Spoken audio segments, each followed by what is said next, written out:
porque verão a Deus. Uau! Somos nós. Somos nós. Já pensou?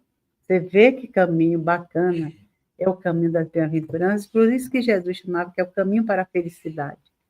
Né? Se a gente for galgando essas escadinhas, a gente vai vendo que em cada encarnação nos vemos diferentes, fazendo coisas diferentes, às vezes ainda pisando na bola, mas já com um desejo imenso, íntimo, de melhorar. É como estamos hoje. Hoje estamos nesse ponto de querer estar melhores, de querer aprender mais, e de querer saber mesmo gravar, sabe, lá dentro do nosso perispírito, da nosso hard drive, o caminho das pedras. Porque o pior é isso, é que quando a gente volta no esquecimento, né? Sim. Quando fala em o caminho da felicidade, a gente diz assim, puxa, eu já ouvi falar. Mas o meu é Ronaldo, estou tão apaixonada. Aí, sabe, a gente, né, coloca, e tem que ser assim, a gente tem que colocar também a nossa felicidade uns nos outros, porque é um com os outros que nós vamos conseguir dar grandes saltos. Sozinhos a gente não vai para lugar nenhum. Mas quando a gente se une, se reúne em torno de um propósito maior, que vai além de tudo que a gente até percebe hoje, aí a gente vê que um empurra o outro, né? Porque de vez em quando a gente está meio assim, não sei se eu faço, não sei se eu vou, não sei se eu mudo, não sei se eu... Mas aí um com o outro a gente consegue dar, às vezes, né, grandes solavancos na encarnação. Não é, professor? É Graças verdade. a Deus que você está aqui, como sempre. Vamos lá? Boa noite a todos. Essa é uma passagem muito interessante, né? Lembra que, como a Marisa colocou, que a gente vai... Cada bem-aventurança, ela é um passo, né? Ele é um passo dentro de uma escada. E agora tem uma ideia que Jesus coloca, claro que é uma ideia para aquele tempo metafórica, né? A gente vai falar assim, bem-aventurados puros de coração, porque verão a Deus. Mas assim, é metaforicamente, né? O que é isso? Então, os que tiverem puro coração estarão participando de um processo evolutivo a ponto de estar próximo de Deus, né? A gente, ao estudar a escala espírita, então a gente não vai ver Deus, qual é a imagem de Deus, né? Que a gente, quem teve na palestra de domingo passado, retrasado, que eu falei sobre a carta aos Colossenses, lá eu comentei com vocês sobre a imagem de Deus, a imagem viva de Deus, né? Que a gente demorou muito tempo para entender qual era a imagem. A imagem é Jesus. Jesus é o Deus vivo, né? Não sou eu que digo isso, é João, pega o Evangelho de João, pega a carta aos Colossenses, Paulo dizendo isso. Mas não é a imagem física de Deus. É a imagem metafórica de Deus nas qualidades, naquilo que a gente tem que alcançar. Então, se a gente quiser ver Deus, ou seja, participar desse processo evolutivo e caminhar no sentido de Deus, o segredo está na pureza de coração. Porque aqueles que tiverem puro coração estarão mais próximos de Deus. O processo evolutivo, no final das contas, é um processo de desmaterialização, no sentido de se ver livre da matéria. A cada passo que nós damos, nós vamos eterizando o nosso corpo físico e, consequentemente, o corpo espiritual, no sentido de que se tornando cada vez mais evoluído e cada vez a matéria vai ficando menos densa. Então, esse é o processo evolutivo na prática, né? Como alcançar isso? É o processo de pureza de coração.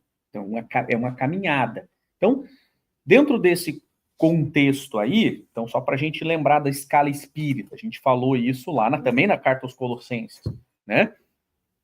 Quando Paulo coloca o tamanho de Jesus Cristo, né? Jesus Cristo é um espírito, e aí o espiritismo ele nos traz que é um espírito crístico, lembra?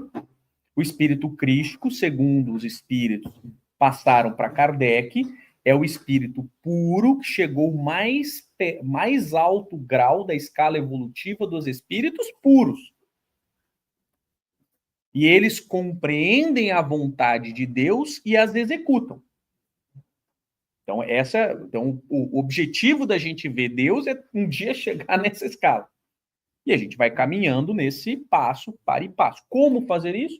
A pureza de coração. Então, Jesus utiliza dessa metáfora da pureza de coração para explicar que não adianta a gente viver o cristianismo por fora. Aparências, né? Na época de Jesus, a gente praticava a pureza, falando os hebreus, né? E nós, provavelmente, praticávamos a pureza de maneira exterior. Existia uma série de rituais de purificação. Esses rituais estão escritos até hoje no Velho Testamento, eles serviam para trazer a purificação. Então, você tinha... E Jesus nunca desconsiderou esse ritual. Porque esses rituais, essas regras mosaicas, elas foram trazidas com um objetivo prático. Por exemplo, lavar a mão antes das refeições. Era uma regra de purificação. E também era uma regra de higiene, porque lembra que as pessoas viviam num ambiente bastante sujo e tudo mais. Até hoje é recomendável, sim ou não? O problema é você achar que se você lava a mão, você está puro e perto de Deus. E se você não lava, você é impuro e não está perto de Deus, porque era assim que se acreditou. Então, uma regra social que foi trazida para o bem, por exemplo, uma outra regra de pureza. Você não pode, até hoje os judeus usam essa regra. Você não pode tocar no morto. Se você tocar no morto, você fica impuro. Tanto que Jesus utiliza dessa passagem, dessa regra social, para nos trazer aquela parábola do bom samaritano. Por que o sacerdote não toca naquele caído? Porque ele não sabia se estava vivo ou morto. Então, se ele não sabia e tocasse, ele se tornaria, para aquela cultura, impuro. Só que veja como é a situação. Era uma regra de higiene. Quando foi criada, né, você não deve encostar num morto, sim ou não? Um cachorro morto, ele está em putrefação. Ele está em período de putrefação e você vai se contaminar e vai ficar doente, vai morrer. Não tinha medicina, não era como era hoje. Como a regra de não se comer carne de porco, porque a carne de porco era uma das carnes mais sujas. O porco não vive hoje na sujeira. Então, era uma regra que para preservar e que depois foi sendo deturpada, se trazendo uma purificação espiritual. Outra regra. Que era corporal, passou a valer por espiritual. Né? Então, e o sacerdote, ele prestava serviço uma vez no ano no templo de Jerusalém. E ele levava tudo que tinha de sacrifício. Lembra que foi feito sacrifício no templo? Essa era outra regra de purificação. Você ia lá, se você tivesse dinheiro, você levava um cordeiro para ser sangrado no túmulo, lá no templo. E toda a carne que sobrava, sem o sangue, porque comer carne com sangue era impuro. Por quê? Porque o sangue estraga mais rápido que a carne. Por quê? Então, era a regra que ela foi criada como forma corporal e começou a ser deturpada como se aquilo gerasse uma pureza espiritual. Então, o sacrifício de animais, o contato com o sangue, e o sacerdote, para fazer isso, ele levava toda a carne que sobrava, era o que ele tinha de carne, porque era o que ele fazia. E aí o que acontecia? Imagina se ele encostasse num morto ali, ele tornava-se impuro, e aí ele tinha que voltar para casa, imagine só. Ele tinha que passar todo o ritual de novo. Imagina a esposa dele que quer falar para ele quando chegasse em casa sem as carnes. Então, isso tudo era cultural. O problema é que, dentro da ideia de Jesus, começou-se a deturpar tanto, achar, e isso, veja como isso é um reflexo de hoje. Eu tenho que ir para o centro naquele dia, naquele horário, tomar passe, senão eu vou ficar impuro. Eu tenho que ir naquela igreja assim que lá. E aí, tudo isso pode ser verdadeiro ou pode ser só supérfluo. Pode ser só superficial. E é isso que Jesus quis dizer. O momento que você torna aquele suposto ritual de purificação que era corporal em espiritual, sem ter pureza de coração, de sentimento, era só exterior. Então, quando ele chega, por que Jesus desafiava essas regras? Para botar esse povo para pensar. Por que o seu mestre não lava as mãos antes de comer? Não foi essa a pergunta que os fariseus fizeram? Por que ele está impuro? Essa era a pergunta. E Jesus fala assim, mais vale o que sai da boca do homem do que o que entra. A pureza não está em lavar as mãos, embora ele não seja contra lavar as mãos. A pureza está no sentimento, no puro sentimento. Eu venho ao centro, eu dou palestra, eu vou lá, dou passe, mas eu estou sendo maledicente, eu estou sendo maldoso com as pessoas, eu estou explorando as pessoas. É aquele cristianismo de Paulo, que Paulo falava, meu irmão, sai daqui e mata um ou outro. Isso não é o cristianismo. Então, o que Cristo está dizendo, que só vai ter progresso evolutivo, ou seja, só vai caminhar para ver Deus, aquele que estiver praticando de verdade a lição, com pureza de coração, com sentimento, com prática naquilo. Senão, torna-se, é o que Cristo... Porque Cristo, ele botava muita pilha nos fariseus. Porque eles estudavam muito. E não é que ele não gostasse dos fariseus. Claro que Paulo era fariseu. Zacarias era fariseu. Então, não é que ele não gostava. O que ele botava para os fariseus, tanto que se a gente pega naquela parte dos 7 ais lá, na parte de Mateus, ai de vocês, fariseus hipócritas, né? São sepulcros caiados. O que é um sepulcro caiado? Porque Jesus explica.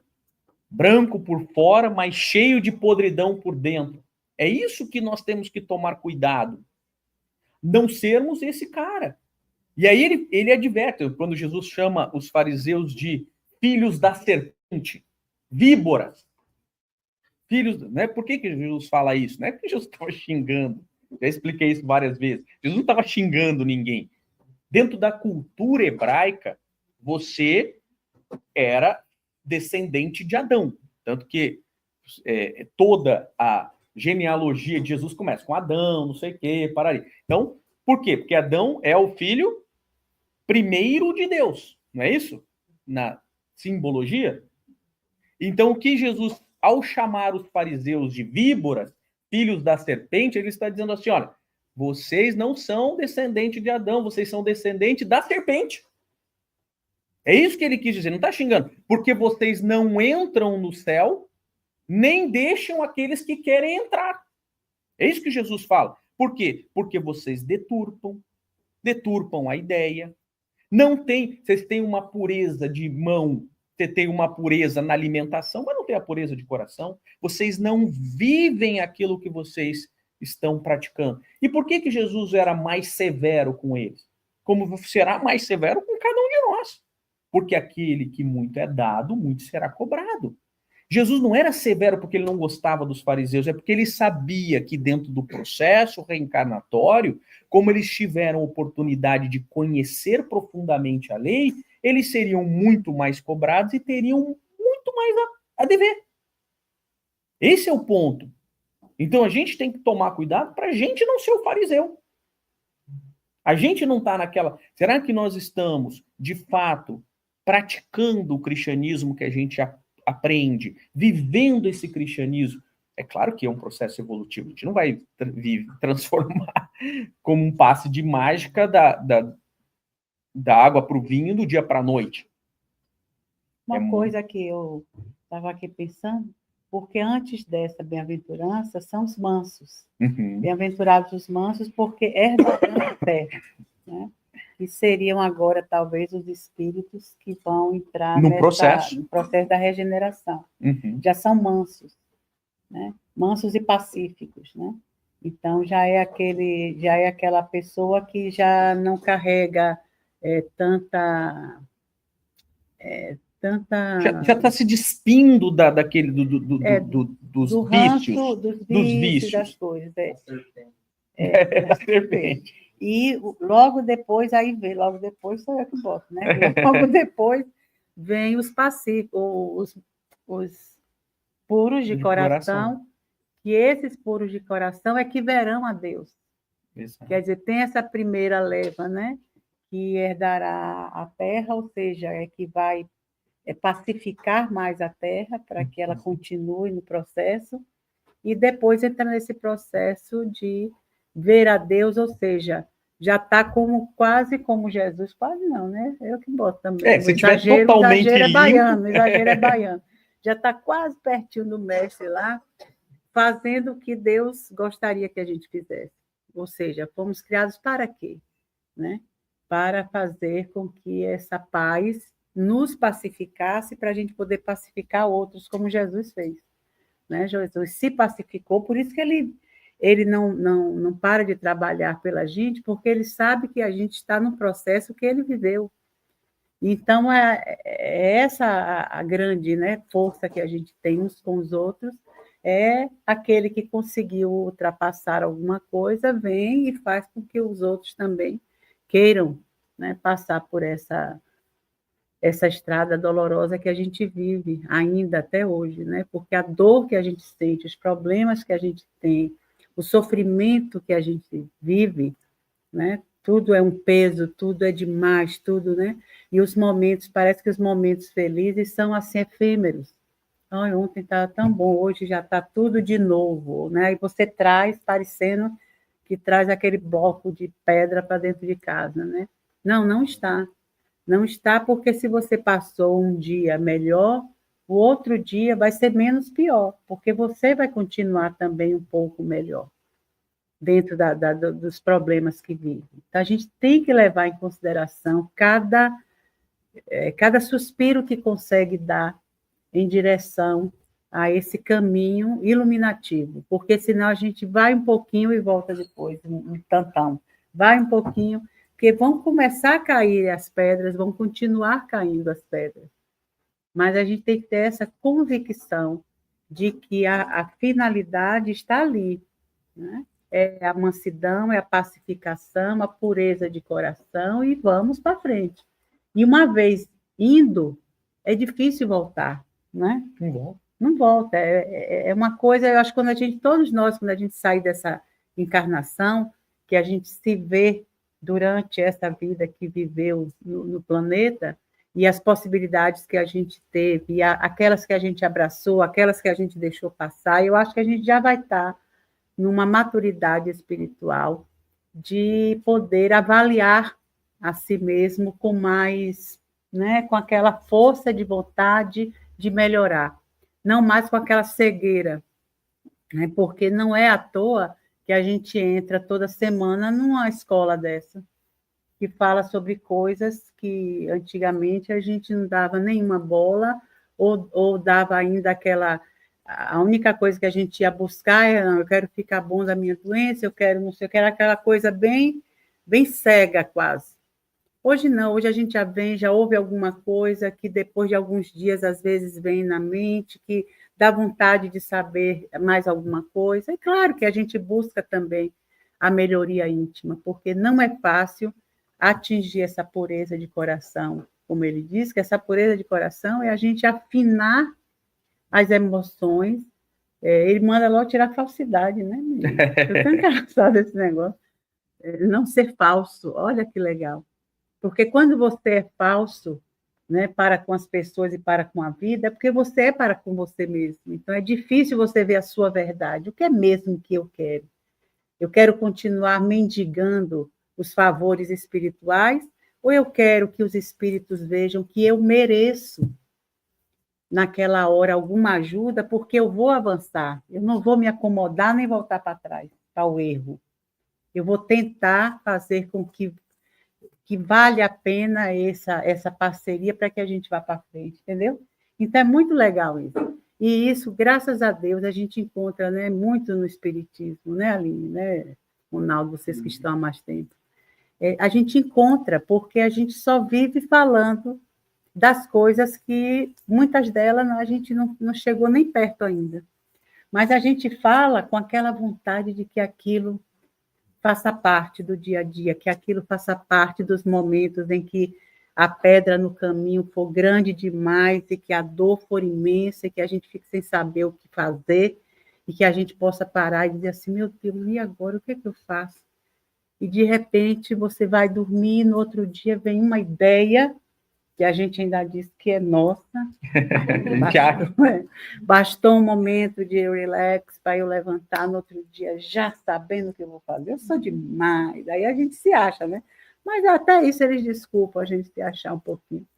Mas a gente vai vendo que já vai tendo condições de mudar alguma coisa. Não mais aquelas mudanças drásticas e maravilhosas, e isso não existe. Né? Não viemos aqui para brincar de casinha, nada disso. A gente veio aqui para olhar a vida com mais seriedade, fazer tudo o que puder fazer para que se beneficie de uma forma bem proveitosa, para que quando a gente se despedir desta encarnação, a gente chegue lá assim, arrastando as mochilas. Já pensou? De coisas bacanas que a gente fez. Ó, eu sou tão otimista. Eu acho que eu quero fazer um comentário que é muito interessante isso que você falou e o Thaís falou, porque o único momento de ira e de raiva do Cristo não foi com a mulher adúltera, não foi com os apóstolos, não foi com as pessoas, com os servos, com ninguém. O único momento de ira, de ódio, de raiva, de revolta que ele teve foi quando ele adentrou ao templo e ali estavam estabelecendo um verdadeiro comércio. Foi o único momento de ira do Cristo que nos é revelado. Né? Mas que ainda assim, eu tenho uma coisa com esse texto aí. A gente tem que ponderar a construção dos evangelhos com algumas coisas que estão. A linguagem, né? Como eles foram montados, né? E as traduções, tá? A gente não pode imaginar que o evangelho ele foi assim, o Mateus sentou, escreveu todos os livros, todo o evangelho inteirinho, né? E aí um dia alguém foi passando e foi entregando o evangelho de Mateus, aí depois João Marcos fez o dele, depois Lucas fez o dele, não foi assim, tá? Não foi assim. Então, os evangelhos, eles foram sendo encontrados no transcorrer, eram texto, lembra? Ninguém escrevia livro, não existia livro. Eram pergaminhos, que eram enrolados. Então, se encontra fragmentos, muitas vezes, de um texto aqui, um texto lá, é batido, aí acha um texto lá que é atribuído a Mateus, e aí outro texto em outro lugar que também é atribuído e faz um casamento de informações. Tinham pessoas que estudaram muito isso para montar esse evangelho que nós temos hoje. Não era em versículo, versículo veio de 1550, primeira vez que se construía em versículo. Você abria assim, você abria o pergaminho, só que você encontrou o pergaminho, um pedaço dele e tal. Existia muita discussão, isso aqui realmente é de Mateus, isso aqui de quem que é, então foi sendo montado. Então, eu até acho que é muito difícil que Jesus tenha tido realmente uma ira. Eu acho, porque se você cotejar... É porque ira, revolta já não cabia assim. Ele podia. Ele não chamava atenção, mas não era com ira. Responsabilizando o tempo, as pessoas, pelo que fazer a palavra. Mas é que essa passagem está lá em Mateus, né? O Evangelho de Mateus, ele é escrito para os hebreus, tá? Ele não é escrito para a gente. Então, muitas das coisas que estão ali, elas fazem referência ao que a gente chama de Velho Testamento, que eles chamam do Único Testamento, né? Da primeira revelação, vamos chamar assim, tá? Então, na primeira revelação, existia um profeta, Jeremias, se não me falha a memória, que fez uma revelação de que quando a vinda do Messias estaria quando o templo estivesse deturpado pelos vendilhões do templo. E ele já havia falado sobre isso. Então, tem todo um cotejamento nisso daí. E na hora eu acho assim, mas o que eu acho principal é o seguinte: a gente não pode perder o norte, que Jesus é um espírito crístico. Você fala que então ele quis passar um pouco dessa ideia de ira para fazer ligação com o Antigo Testamento. Exato. Então, alguns, isso não é uma visão minha, tá? Alguns historiadores entendem dessa maneira. Porque sempre um faz ligação com o outro, né? Principalmente Mateus. principalmente Mateus, tá? É diferente, por exemplo, quando você pega o Evangelho de Marcos. O Evangelho de Marcos, Jesus é um misto assim de Batman com Robin Hood, com o Capitão América, com todos os heróis dos Avengers. Porque Jesus vai lá. Por quê? Porque o Evangelho de João Marcos são lembranças de Pedro. Tanto que João Marcos não fala de Jesus criança. Por que ele não fala de Jesus criança? Porque Pedro não conheceu, o João Marcos não conheceu Jesus. Ele era filho de Barnabé.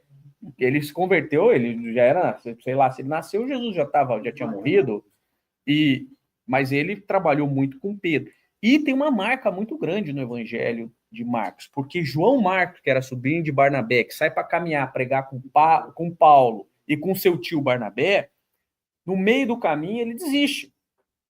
Não, e sabe uma coisa que eu estava pensando aqui? Quando você falou do homem caído, né? Que o sacerdote vem e, pela religião, ele não podia se aproximar de uma pessoa caída, doente, nem nada, para não se contaminar, porque poderia ser uma pessoa de outra religião. Eu acho que se Jesus fosse um cara assim, que por causa dessas coisas sempre se irasse, né? Perdesse a paciência de ver a gente fazendo tanta besteira, todas as propostas, né, negativas que a gente vê dentro do Evangelho, porque era a ordem do momento, eles criam naquilo, então eles agiam daquela maneira, ele também se irava, entendeu? Ele também ficaria nervoso. Puxa, olha aí, ele, assim, viria no Evangelho uma fala dele mais dura, né? Pelo todos os erros que a gente cometesse ali, dessa forma mais gritante, ainda mais um sacerdote, uma pessoa que era o representante de Deus. Quer dizer que você é representante de Deus, e se tiver uma pessoa ali que não seja da sua religião, você não atende? Então, seria um momento de Jesus se irar, para ele poder passar o ensinamento de que seja você, de que seja... Não é? Mas ele não faz assim. Não é assim que o Evangelho traz. Ele traz a justificativa de por que aquele... Ele não diz que o homem está errado. Ele diz que ele segue uma tradição. O que eles faziam no templo era uma tradição. Então, sabe? Então, por isso que eu acho que Jesus não ia perder tempo assim, colocando no Evangelho uma demonstração de ira. Senão ele tinha que demonstrar ira por muitas coisas, porque ali todo mundo era um adúltero e querendo sacrificar a mulher, ou ele senta na coisa e fica na areia. E quando ele levanta, ele dá paulada, mas sempre uma paulada divina. Não é a paulada. Essa paulada do templo, eu sempre olhei ela assim, Jesus parece que pegou os negócios lá e sai daqui, menino. Não é uma... Tira esse menino daqui, dá umas palmadas nele, sabe? Uma coisa mais assim, que não cabe em Jesus. Eu acho que eu não tem sei, algumas mas questões de tradução ali que não estão muito bem claras e que servem como uma reprimenda importante. Mas Mateus, só para nessa situação, se a gente for pegar, Mateus apresenta Jesus como Israel, como povo, ele é o Israel, tá?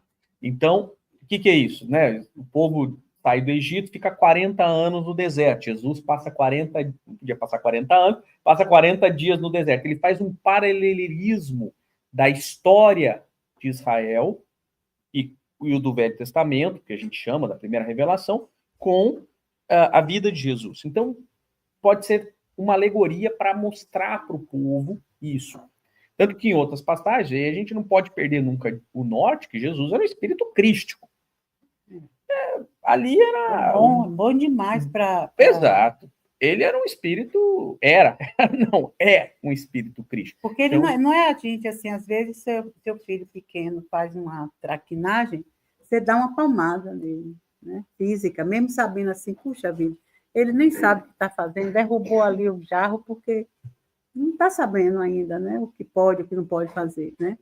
Mas Jesus não olhava para a gente dessa maneira, ele olhava, são crianças, e ele ia educando as crianças no gogó, no exemplo, e dizia, né, vocês vão fazer melhor do que eu faço, pode, e sabendo que a gente ia continuar derrubando os vasos, ia continuar batendo nos carros, ia continuar matando as pessoas, mas ele já deixava ali, uma mensagem tão poderosa, que é a mensagem do amor, que não precisou escrever, ele mesmo escrever em lugar nenhum, quem quis escreveu, porque aquilo era para ser sentido, registrado pelo Espírito, na alma, no perispírito. Então, a gente traz esse amor de Jesus à sua época, desde aquela época que a gente está. Assim. É por isso que hoje a gente está aqui. A gente não avançou porque a gente é muito legal e vem nas encarnações. Você vê pelos filmes, olha o Nosso Lar 2, né? A assessoria que os espíritos dão em nome de Deus, em nome de Jesus. Né? Dá aquela assessoria, mas você só sai do seu inferno quando você diz, olha, não aguento mais. Ninguém vai lá lhe botar no colo, dizer, ou então lhe dar um bocado de lição de moral. Se você tivesse assim, se você fizesse isso, você... Ninguém. É o tempo. É o tempo. Nós temos dores de vícios, de problemas vividos, de nhaca, de manias. A gente tem dos milhares de anos que a gente vive nessa educação divina, ou seja, ela vai colar, podem ir. Pode matar aí que você vai ver. Daqui a pouco você vai chegar, vai reencontrar essa pessoa e vai se apaixonar. E vai ficar, ai meu Deus, como é que um dia eu matei essa pessoa que eu amo tanto hoje? E aí, o filho, né? É, o filho, é o amado, é o pai. Então, depois a gente vai se relacionando tanto, porque imagine que coisa, que didática maravilhosa. A gente evolui pelo relacionamento. A gente se relaciona tanto uns com os outros, que chega um momento que não tem como a gente não se amar. Não vai ter como. Que a gente vai se reconhecer tanto um no outro, que a gente vai começar a se pacificar. É como estamos agora. Né? Agora a dor do outro que está do outro lado do mundo está na sua televisão, no seu computador, no seu telefone. Você olha assim, você nunca viu aquela gente estranha, até muita gente assim que a gente nunca nem pensou, mas se a gente olha assim, as pessoas sofrendo, morrendo, com fome, crianças no meio da rua, guerra, você olha assim, você se vê naquela dor. E essa é a didática do amor, né? Então, é isso que a gente está aprendendo, gostando, porque senão a gente não estava nesse desespero de ir e vir, né? A gente fica lá na fila, desencarna hoje, já está lá no outro dia. Cadê minha gente? Não, me bota nessa aí, eu quero ir nesse bonde aí, não sei o quê. Já estamos desse jeito.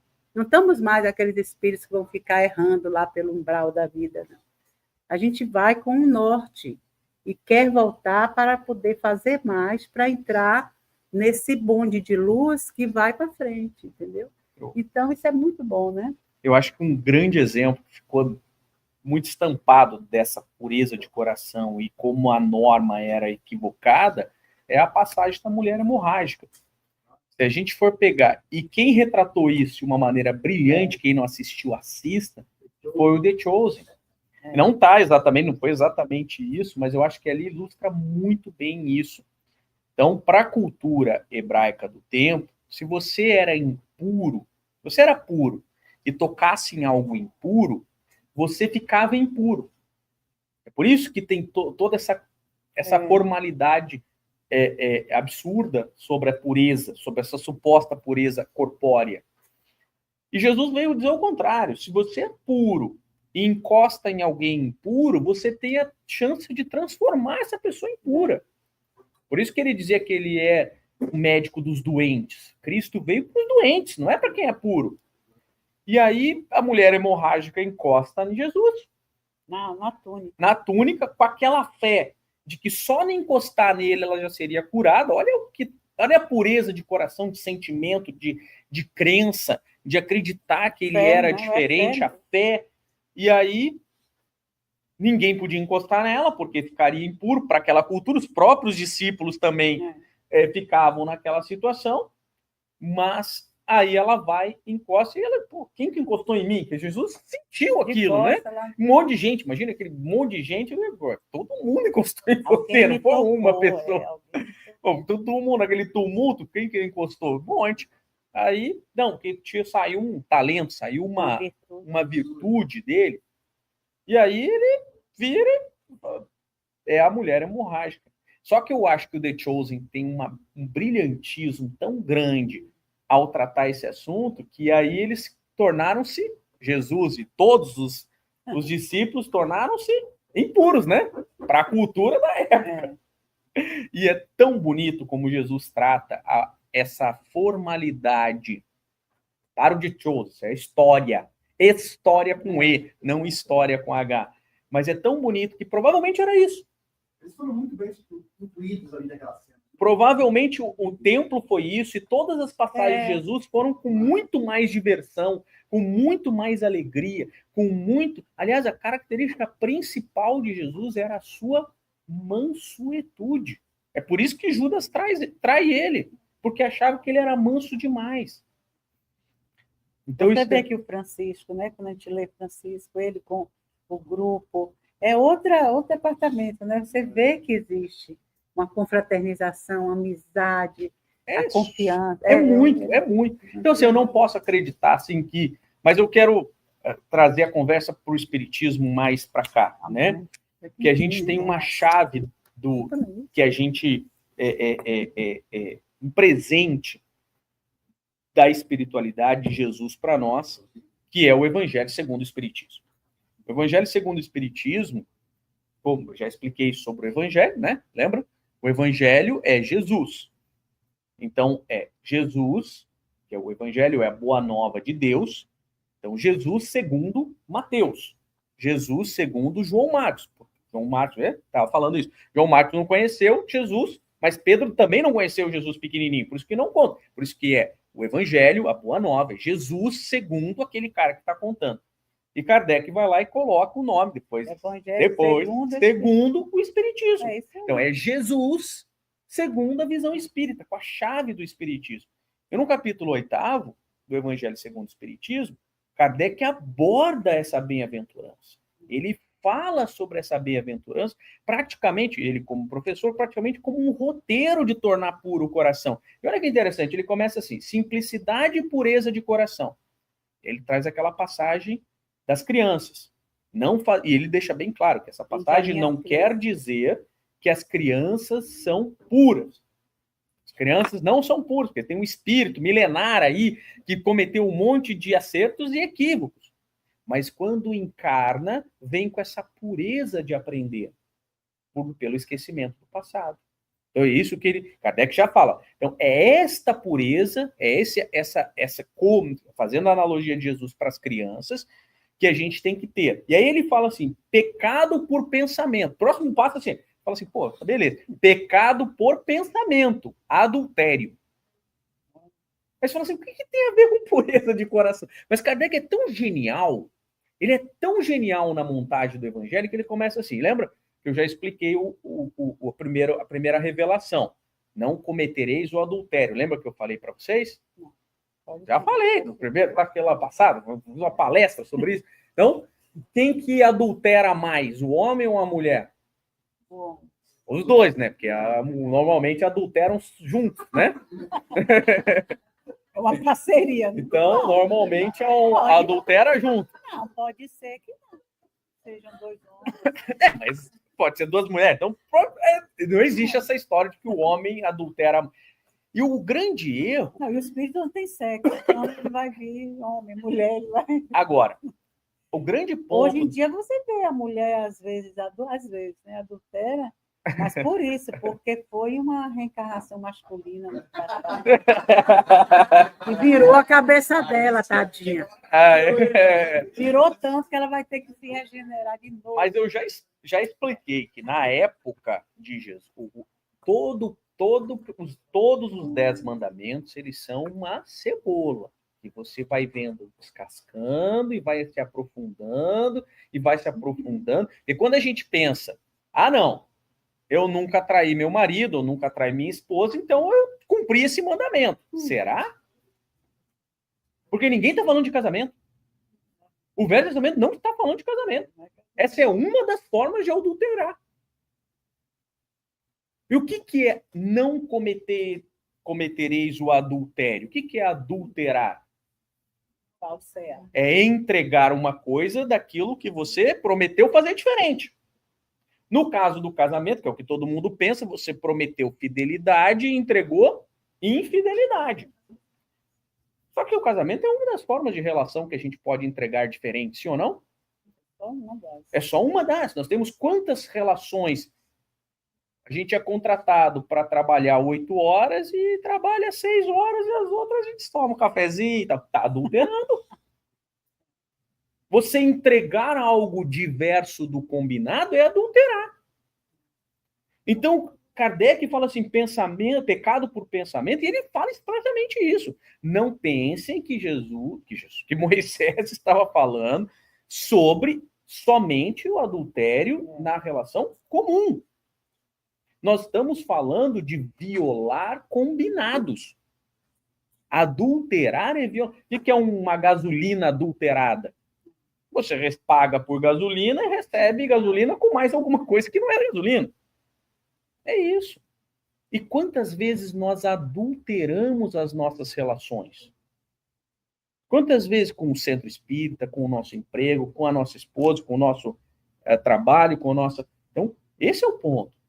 Então, o cuidado que a gente tem que ter aqui é que e olha como Kardec é inteligente, né? A pureza de coração é não adulterar. A pureza de coração é cumprir o combinado. Tá certo que tem alguns que cumprem o combinado. Eu vou ser sacana e ele é. Mas pelo menos você tá esperando, né? O problema é o que não tem a pureza de coração. Que tem é o sepulcro caiado. No fundo é a mesma coisa. É uma casca branca por fora, bonitinha, pintadinha, mas por dentro cheio de podridão. Então e ele vai colocando tudo isso. Aí ele fala a verdadeira pureza. O próximo tópico é a verdadeira pureza. E o que é a verdadeira pureza? É realmente incorporar as lições do cristianismo dentro de si e praticá-las. Cristo é o grande exemplo de que ele não veio teorizar.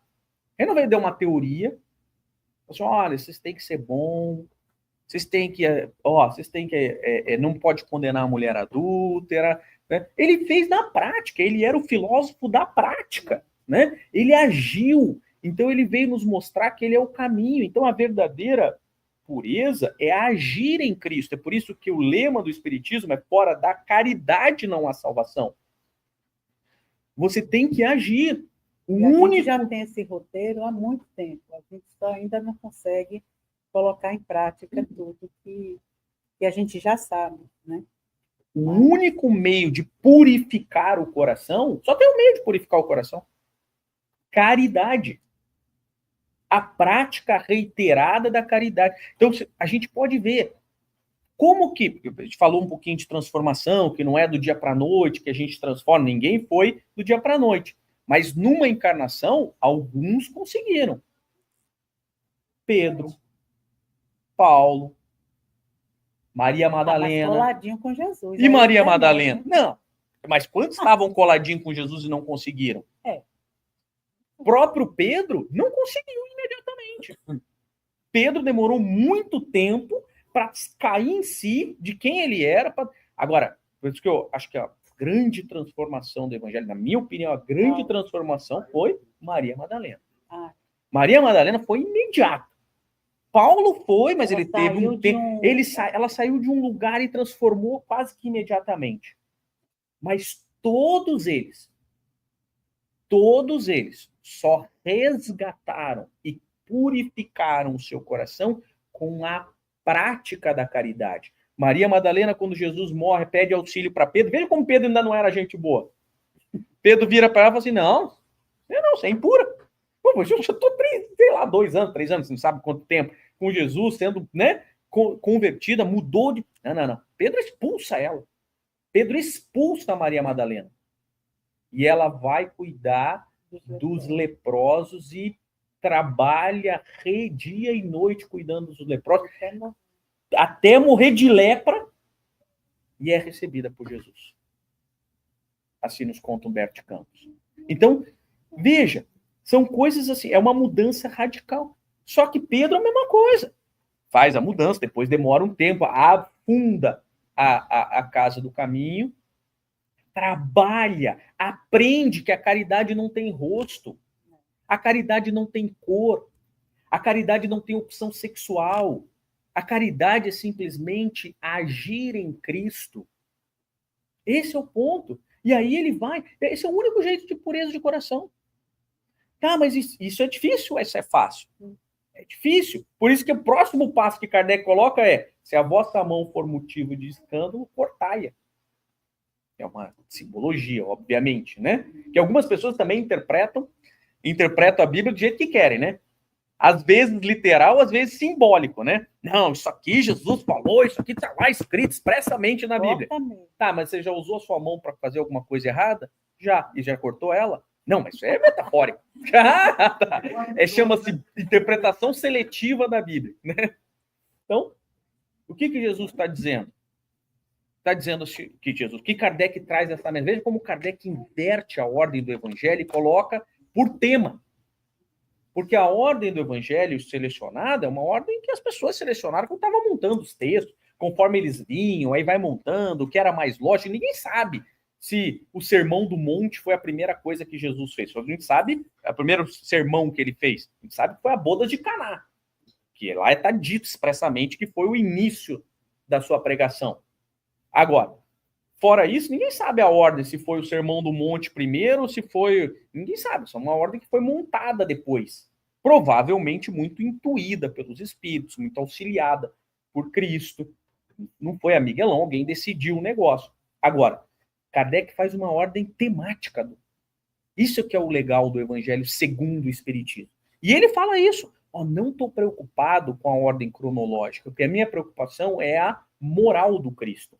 Então, como a minha preocupação é a moral do Cristo, eu vou selecionar temas e vou colocar todos juntos naquele tema, com passo a passo educativo. E ele falou, olha, é difícil para você praticar a caridade porque você tem uma dificuldade, corta a dificuldade. É isso que significa, arranca fora. Aproveita essa oportunidade. Quantas vezes a gente estudando a história...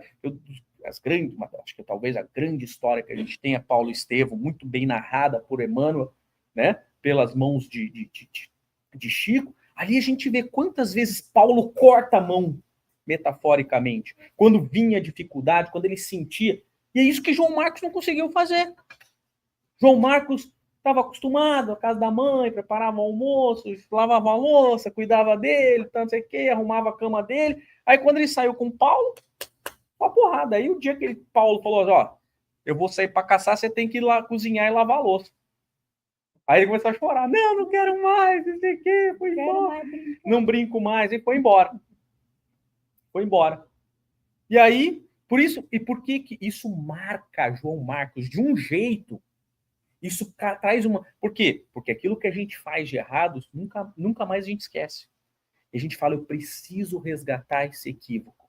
Porque o cristianismo é o cristianismo de ação. E ele falhou nessa ação. Por isso que o evangelho de João Marcos é o evangelho de ação. Jesus Cristo mostrando Jesus. Jesus é o cara, o Batman, ele tá lá, ele cura ele faz isso aqui. Você pode... Caraca, onde que ele tá? De repente ele tava curando um cara, de repente ele faz um aleijado, ele tá não sei aonde. Ele muda 160 quilômetros, ele anda num dia? Não andou. Mesmo Jesus não andou. Então, mas ali era o João Marcos contando essa história para mostrar que nós temos que praticar o cristianismo. Porque Cristo foi o exemplo prático desse cristianismo. Por isso que Kardec coloca, corta se tiver problema. Porque o final das contas, o objetivo é a pureza de coração. Então, se a gente falar, eu não faço caridade porque eu não tenho dinheiro. Na verdade, eu estou precisando de caridade. Sério? Caridade é só dinheiro? É só comida? É só alimento? O que é caridade? Isso eu acho que toda vez a gente tem que bater nessa tecla, porque eu acho que tem caridade segundo Jesus Cristo. A Kardec pergunta, o que é caridade? Como entendia caridade Jesus Cristo? Benevolência para com todos, indulgência para com as imperfeições alheias e o perdão das ofensas.